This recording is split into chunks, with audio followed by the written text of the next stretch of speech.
Friends, இன்றைக்கி என்னோடய பாப்பாவுக்கு என்ன லன்ச் கொடுத்துருக்கேன்னா லேடீஸ் ஃபிங்கர் ரைஸ். இது என்னோடய வேர்ஷனில் நான் செஞ்சுருக்கேன்.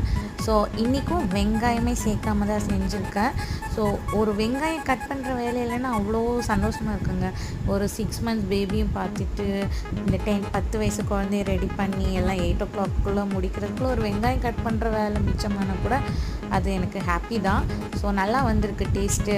அண்டு அது கூட பார்த்திங்கன்னா நான் கொஞ்சம் வேக வச்ச சுண்டல் அண்டு வேக வச்ச முட்டை கொடுத்துருக்கேன். இந்த சுண்டல் தனியாக ஸ்நாக்ஸ் பாக்ஸ் கொடுக்கலாம், பட் அது சாப்பிட்டுட்டு அப்புறம் 12 o'clock லஞ்சுன்னப்போ வயிறு நிரம்பிடுச்சு, இந்த சாப்பாடை வேஸ்ட் பண்ணிடுவாங்க. ஸோ அதனால் கொஞ்சமாக சாப்பாடு கூட வச்சாச்சு. ஸோ ஸ்நாக்ஸுக்கு பார்த்திங்கன்னா பீனட்டும் கொஞ்சோண்டு பீனட் சிக்கியும் தான் வச்சுருக்கேன். ஸோ இன்றைக்கி இதோட அவளோட லன்ச் பாக்ஸ் ரெடி ஆயிடுச்சு.